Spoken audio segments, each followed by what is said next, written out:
अस्सलाम वालेकुम, कैसे हैं आप सब। मुझे उम्मीद है आप सब खैरियत से होंगे। आज हम करेंगे एलसीएम। ठीक है, लास्ट लेक्चर में हमने एलसीएम किया था प्राइम फैक्टराइजेशन मेथड के थ्रू, इसमें हम करेंगे डिवीजन मेथड के थ्रू। अब आपके जहन में आएगा कि डिवीजन मेथड है ये तो ये बिल्कुल उसी तरह होगा जैसे हमने एचसीएफ किया था या हम सिंपल डिवीजन करते हैं, लेकिन ये उस तरह से नहीं है क्योंकि उन दोनों में डिफरेंस है। एचसीएफ में हमने फाइंड आउट करना होता है डिवाइज़र, ऐसा फैक्टर जो इन तीनों नंबर्स के डिवाइड कर रहा हो, लेकिन यहाँ पर ऐसा नहीं। यहाँ पर हमने बस एलसीएम का हमने क्या कहा था, लीस्ट कॉमन मल्टीपल। हमने least common multiple find out करना होता है, हमने highest common factor find out नहीं करना। तो हम क्या करेंगे, इसका डिवीजन मेथड के थ्रू करेंगे, लेकिन इसका डिवीजन मेथड थोड़ा सा डिफरेंट है बाकी डिवीजन मेथड से। होगा ये प्राइम फैक्टराइजेशन मेथड के थ्रू ही, मतलब उससे तरीका वही है, लेकिन हम प्राइम फैक्टराइजेशन में आपको याद होगा कि हम नंबर्स जो हैं वो बारी बारी करके लेते थे, लेकिन यहाँ पर हम बारी बारी करके नहीं लेंगे, हम तीनों नंबर्स को इकट्ठा लेंगे। ठीक है, आपकी एक्सरसाइज से हम एक क्वेश्चन ले लेते हैं। 16, 18 और 26। ठीक है जी, जैसे हम प्राइम फैक्टराइजेशन में करते थे वैसे ही हम इनको कर लेंगे। बस आ जाएगा 16, 18, 26, हम इन्हें इकट्ठा लेंगे। ठीक है जी, अब आपने इन तीनों नंबर्स को देखना है और इन तीनों नंबर्स के आपने वन साइड पे देखना है, ईदर वो इवन है या ऑड है।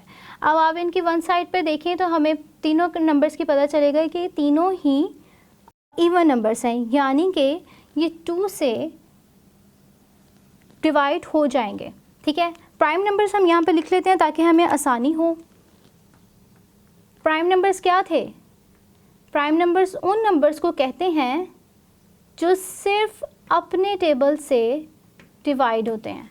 ठीक है जी, यहाँ पर 2, 3, 5, 7, 11, 13, 17, 19 एंड सो ऑन, ये सारे वो नंबर्स हैं जो सिर्फ अपने टेबल में आते हैं।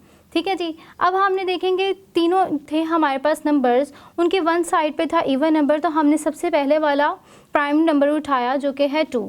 ठीक है जी, आपको पता है 2 × 8 इक्वल्स होता है 16 के, तो हम यहाँ पे लिख देंगे 8।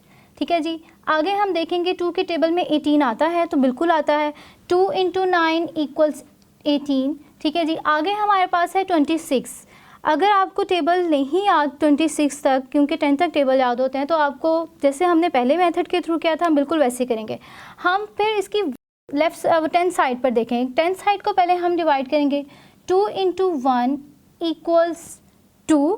ठीक है जी, और 2 × 3 इक्वल्स 6। ठीक है, तो हमारे पास क्या आ जाएगा, 2 × 13 में जाएँ तो हमारे पास आता है 26। ठीक है जी, अब हम ये नंबर्स चेक करेंगे। आप नंबर्स देखें कि 2 जो हैं वो ऑड नंबर हैं और जो फर्स्ट वाला है सिर्फ वो इवन नंबर है, तो यानी कि फर्स्ट वाला जो है वो ही सिर्फ 2 के टेबल से डिवाइड होगा।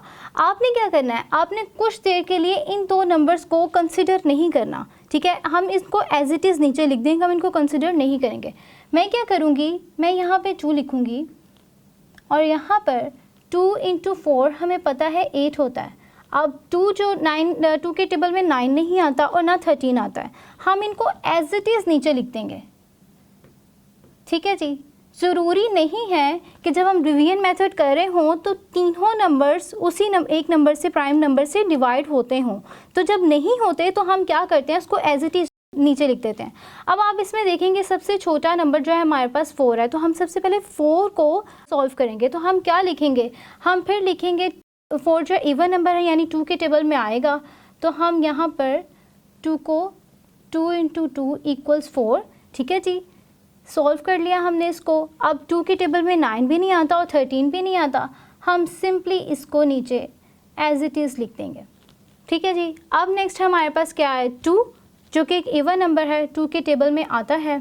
हम क्या करेंगे, 2 × 1 इक्वल्स 2 और 9 और 13 हमारे पास वैसे ही नीचे आ जाएंगे। ठीक है जी, अब आपने एक चीज़ स्कोर करनी है कि यहाँ पर ये आ गया 1। ठीक है, जिस नंबर का डिवाइड हो गया हुआ है ये 1 आ गया, इसका रिमाइंडर 0 आ गया हुआ है। अब हमने इसको कंसिडर नहीं करना। ठीक है। अब ये 1 जो है एज इट इज़ नीचे आता रहेगा। अब हमने दूसरा नंबर क्या देखना है जो उससे बड़ा होगा, वो है 9। क्या 9 2 के टेबल में आता है? नहीं आता, क्योंकि 9 जो है एक ऑड नंबर है। तो हम नेक्स्ट प्राइम नंबर देखेंगे। नेक्स्ट प्राइम नंबर है हमारे पास 3। 9 3 के टेबल में आता है? बिल्कुल आता है। मैं क्या करूँगी, सिंपली यहाँ पे 3 लिख दूँगी और देखेंगे कि 3 जो है वो 3 के टेबल में 9 कहाँ पे आता है, तो 3 × 3 = 9 और 13 एज इट इज़ हमारे पास नीचे आ जाएगा। ठीक है जी। नेक्स्ट आपने क्या करना है, इन दोनों नंबर्स में से देखें छोटा नंबर कौन सा है, सबसे पहले हम उसको डिवाइड करेंगे। तो हमारे पास छोटा नंबर आता है 3। ठीक है जी, 3 के टेबल में 3 आता है तो हम इसको लिख देंगे 3 × 1 = 3। ठीक है जी। अब हमारे पास 2 नंबर्स ऐसे हो गए हैं और 13 हम एज इट इज़ नीचे लिख देंगे। अब हमारे पास 2 नंबर्स ऐसे हो गए हैं जिनका हम मुकम्मल तौर पर डिवाइड उनको कर चुके हैं, हमने 1 तक ही पहुंचना होता है। ठीक है। अब आप देखेंगे लास्ट वाला हमारे पास क्या है, 13। 13 आप देखें 13 किसी टेबल में आता है? नहीं आता। 13 आप प्राइम नंबर्स में चेक करें तो 13 इटसेल्फ एक प्राइम नंबर है, यानी कि ये अपने टेबल के अलावा किसी और टेबल में नहीं आएगा। तो मैं क्या करूँगी, सिंपली मैं यहाँ पे 13 लिखूँगी और हमारे पास आंसर आ जाएगा 13 × 1 = 3 और 1 1 मैंने एज इट इज़ पुट कर दिया। अब ये मज़ीद डिवाइड नहीं हो सकता, तो हमने इसका फाइंड आउट करना है एलसीएम। अब एलसीएम हम कैसे फाइंड आउट करेंगे? एलसीएम का फार्मूला डिवीजन मेथड में और प्राइम फैक्टराइजेशन मेथड में डिफरेंट है। डिवीजन मेथड में एलसीएम का फार्मूला है एलसीएम इज़ इक्वल टू, तो एलसीएम का यहाँ पे फार्मूला आएगा हमारे पास product of all prime factors।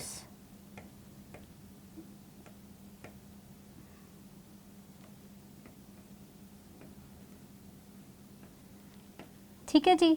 अब all prime factors कौन से हैं? ये जितने हमारे पास प्राइम फैक्टर्स हैं हमने इनको मल्टीप्लाई कर देना है। अब आपके ज़हन में आएगा इनको मल्टीप्लाई क्यों करना है, क्योंकि हमारे पास यहाँ पर लिखा हुआ है प्रोडक्ट। जब प्रोडक्ट का वर्ड यूज़ होता है इसका मतलब है कि जो चीज़ है वो मल्टीप्लाई होगी। ठीक है। सिंपली हम क्या करेंगे, जितने यहाँ पर हमारे प्राइम फैक्टर्स हैं हम इनको मल्टीप्लाई कर देंगे। क्या क्या है हमारे पास प्राइम फैक्टर्स, 2 × 2 × 2 × 2 और हमारे पास क्या है फिर × 3 × 3 × 13।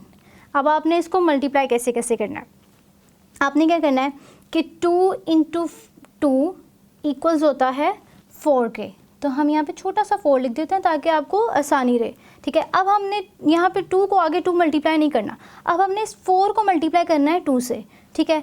4 × 2 हमारे पास होता है 8। ठीक है जी। और अब हमने क्या करना है, इस हमने 8 को मल्टीप्लाई करना है आगे 2 से। हमने क्या करना है 8 × t इक्वल्स होता है 16 के, और 16 × 3 क्या इक्वल्स होता है, हम इसको साइड पे हम रफ कर लेते हैं आपकी आसानी के लिए। ठीक है जी। 3 को मल्टीप्लाई करना है, जैसे मल्टीप्लिकेशन करते हैं 3 × 6 क्या होता है 18। ठीक है जी। 1 वहाँ पर कैरी किया और 3 × 1 3 और मेरे पास ये आ गया 48, यानी कि 16 × 3 होता है 48 और 48 × 3 क्या होता है, फिर हम यहाँ पे थोड़ा सा रफ वर्क कर लेते हैं। 48 को हम मल्टीप्लाई करेंगे 3 से, तो हमारे पास क्या आएगा 3 × 8 क्या होता है 24। मैं यहाँ पे 4 लिख दूँगी, 2 को कैरी दे दूँगी। 3 × 4 क्या होता है 12, 2 उसमें एडअप हो जाएगा, तो हमारे पास यहाँ पर आ जाएगा 144। ठीक है जी। तो मेरे पास यहाँ पर आंसर आया 144। अब मैं क्या करूँगी, इस 144 को मैंने मल्टीप्लाई कर देना है 13 से। अब हम इसको फिर मल्टीप्लाई कर लेते हैं 144 × 13। ठीक है जी। अब आपको रूल याद होना चाहिए, ये वंस की साइड पर है, ये टेंस की साइड पर है, तो हम वंस की साइड वाला पहले मल्टीप्लाई करते हैं। 3 × 4 = 12। 1 में क्या करूँगी कैरी दे दूँगी। ठीक है जी। 3 × 4 फिर 12 और इसको 1 प्लस ऐड किया तो मेरे पास क्या आ गया 13, और 1 में फिर कैरी दे दूँगी। फिर मेरे पास अगला क्या है 3 × 1 = 3, 1 कैरी प्लस किया तो हमारे पास आ जाएगा 4। ठीक है जी। अब 10 साइड पर है तो मैं क्या करूँगी, यहाँ पर सिंपली 0 पहले पुट करूँगी और फिर 1 से इस सब को मल्टीप्लाई कर दूँगी। तो मेरे पास क्या आ जाएगा, 1 इंटू 4 इक्वल्स 4, 1 इंटू 4 इक्वल्स 4 और 1 इंटू 1 इक्वल्स 1। अब हमने क्या करना है, हमने करना है इसको प्लस। 2 में हम करेंगे राइट साइड से इसको प्लस करेंगे, 2 में 0 प्लस करें तो हमारे पास आता है 2, 3 में 4 प्लस करें तो हमारे पास आता है 7, 4 में 4 प्लस करें तो हमारे पास आता है 8 और 1 एज इट इज़ नीचे आ जाएगा। ठीक है जी, तो हमारा आंसर क्या आया, 1872। ठीक है जी, इसको अलहदा लिख लेते हैं। एलसीएम हमारा क्या आया, इक्वल टू 1872। ये हमारा लीस्ट कॉमन मल्टीपल है 16, 18 और 26 का। ठीक है, मुझे उम्मीद है कि आपको ये लेसन समझ में आ गया होगा, और अगर आपको नहीं आया तो आप इस वीडियो को दोबारा देखें ताकि आप इसको बेहतर तौर पर सीख सकें। इंशाल्लाह हम नए लेसन में मिलेंगे अगली वीडियो में एक नए लेसन के साथ। तब तक के लिए अपना ख्याल रखें। अल्लाह हाफ़िज़।